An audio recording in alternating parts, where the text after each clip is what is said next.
Saudaraku, kita jumpa lagi dalam pelajaran yang khusus pada hari ini mengenai anak dalam tema Allah mendengar suara anak.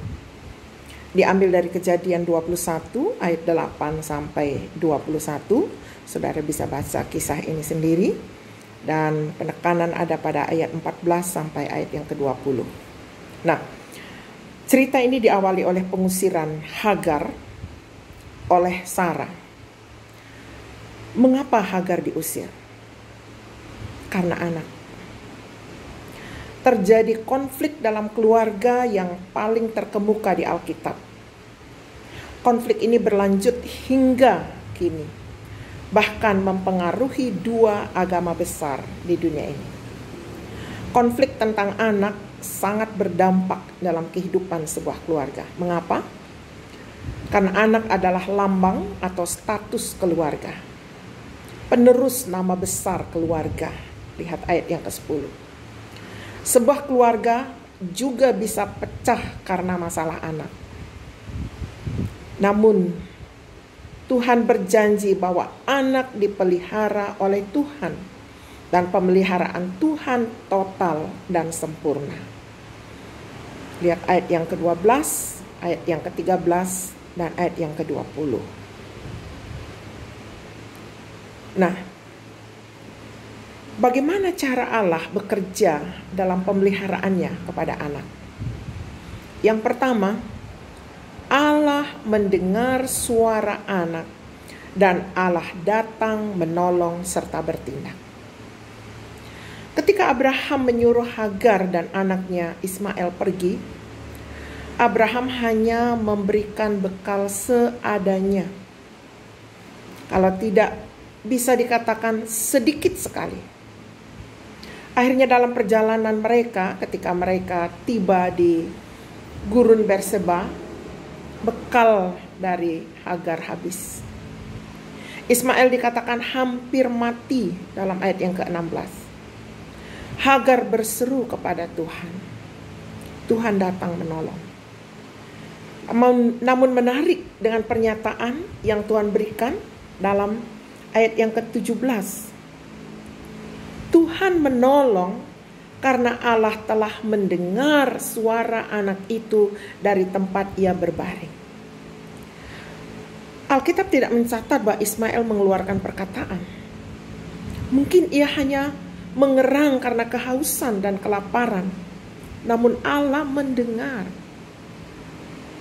Allah mendengar suara anak, dan Allah datang menolong.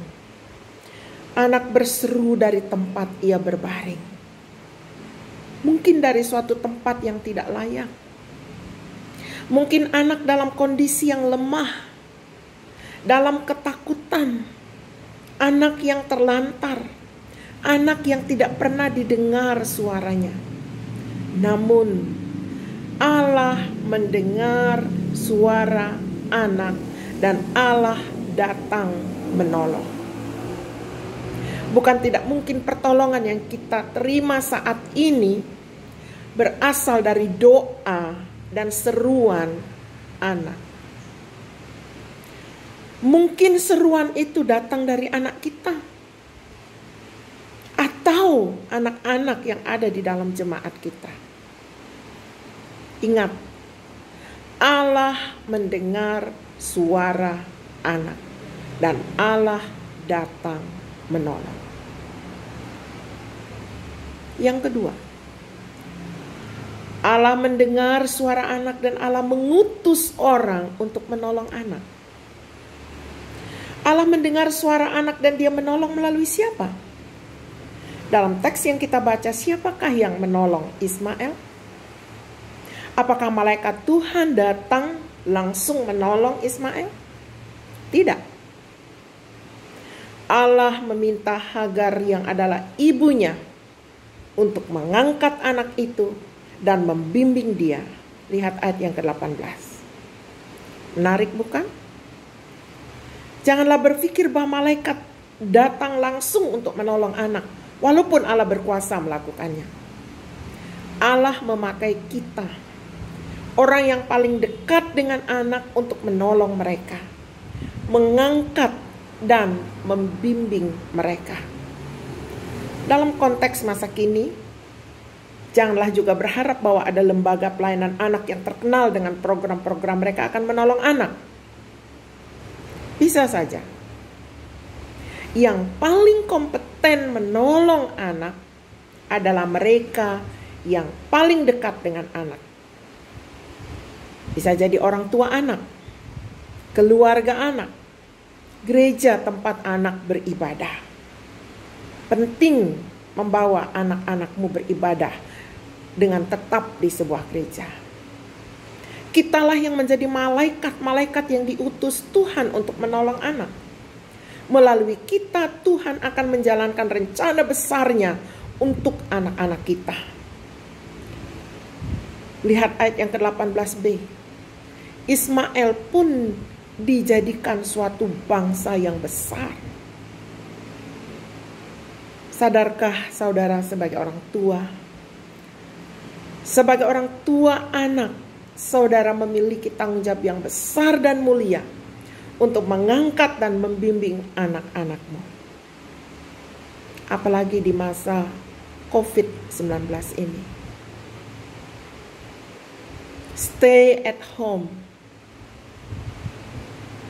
mengingatkan kita kembali fungsi rumah sebagai pusat pembelajaran, pusat pembimbingan, pusat untuk anak-anak diangkat dan dituntun. Mari gunakan kesempatan emas ini, mengangkat dan membimbing mereka. Mungkin kita bisa berdalih, oh Bu, kami tidak punya sumber daya, kami tidak punya apa-apa.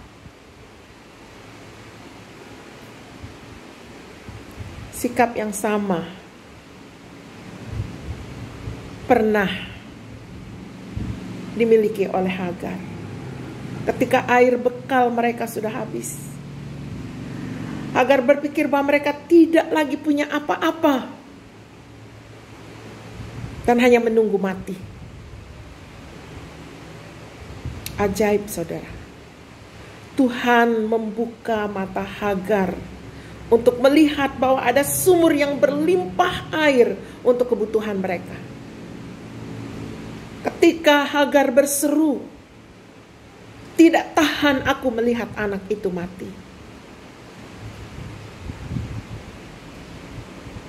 Tuhan membuka mata Hagar.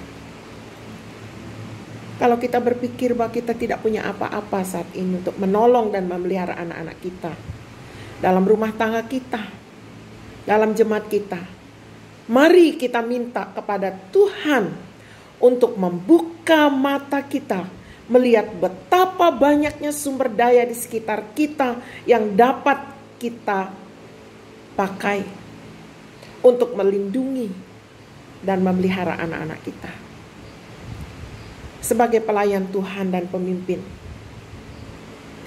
yang telah mengangkat gereja ramah anak dalam program pengembalaan, saya memohon kepada Tuhan agar Tuhan memberikan kami satu lagi fasilitas gedung untuk dapat memelihara, membimbing dan mengangkat anak-anak kami di dalam gereja. Menyediakan perpustakaan supaya mereka bisa membaca. Menyediakan ruangan untuk kami bisa membimbing mereka, diberikan makanan yang sehat. Mengajarkan kepada orang-orang tua mereka untuk mengangkat dan membimbing putra-putri mereka. Saudara, ketika saya belajar kebenaran ini di masa yang lampau, anak kami punya pergumulan. Cucu kami, Jesse, masih sangat muda. Tahun ini dia berusia 5 tahun. Kejadian ini terjadi 1 tahun yang lalu. Dia usia 4 tahun. Ayahnya bekerja di luar kota dan datang ke Bekasi 3 bulan sekali. Ketika ayahnya datang, dia senang sekali. Tapi ketika pergi, wow, dia sedih. Saudara juga tahu kejadian di Palu, ada gempa bumi, tanah bergeser, dan bencana-bencana itu menakutkan. Mereka kebetulan sekeluarga ada di situ pada waktu itu. Nah, singkat cerita, suatu waktu ketika ayahnya datang dan pergi lagi, Jesse menangis. Saya selalu mendampingi ketika ayahnya pergi untuk dapat menghiburkan cucu kami, pasti akan sedih. Tapi malam itu tidak seperti biasanya, saudara. Dia menangis dan katakan, "Mama, saya mau papa ada di sini." Lalu mamanya katakan, "Nak, itu papa kerja." "Ya, aku tahu, Ma. Aku tahu itu. Tapi aku mau papa ada di sini." Perkataan itu terus dia ucapkan sambil menangis, mungkin hampir 1 jam. Saya teringat firman ini dan saya katakan, "Jesse, kalau Jesse mau bersama-sama dengan papa, ayo kita berdoa." Jesse berdoa, minta sama Tuhan. Karena Tuhan mendengar suara anak. Ayo berdoa, nak. Saya ajak dan tuntun dia berdoa, "Tuhan, saya mau bersama-sama dengan bapak saya. Saya mau tinggal dan hidup sama-sama, tidak mau terpisah." Tuhan wujudkan kiranya. Dalam nama Yesus, amin. Akhirnya beberapa waktu kemudian dia tertidur. Keajaiban terjadi, saudara. 3 bulan kemudian papanya datang lagi. Dan mama dan papanya ambil keputusan siap untuk pindah ke Palu. Sehati. Dan semua akhirnya program dirancang. Kerjaan dialihkan, rumah pun juga dikontrakan. Dan semua Tuhan tuntun dengan baik. Muncul corona. Mereka harus berdoa lagi kapan mereka akan pindah untuk bersama-sama di Palu. Tapi singkat cerita, Allah sungguh mendengar suara anak. Saya bisa memberikan kesaksian banyak bagaimana Allah mendengar suara anak. Nah, kesimpulan, ketika hari ini kita telah belajar kebenaran tentang anak, yaitu bahwa Allah mendengar suara anak, marilah kita melatih anak-anak kita untuk berdoa. Kebenaran-kebenaran ini menyatakan bahwa anak sungguh berharga di hadapan Allah. Allah punya rencana besar bagi anak-anak kita. Sama seperti rencananya bagi Ismail. Allah mendengar suara anak.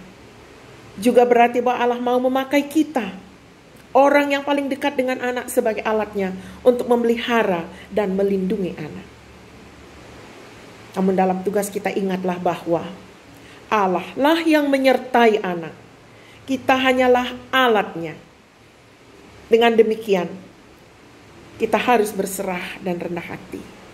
Mengandalkan Tuhan, supaya Dia yang membuka mata kita agar dapat melihat sumber daya yang tidak terbatas yang Allah telah siapkan untuk anak-anak kita. Materi ini saya rangkum dari materi Gereja Ramah Anak oleh Evangelis Elizabeth Ronda, Master of Theology. Saya rangkum dan saya sharekan kepada saudara. Amin.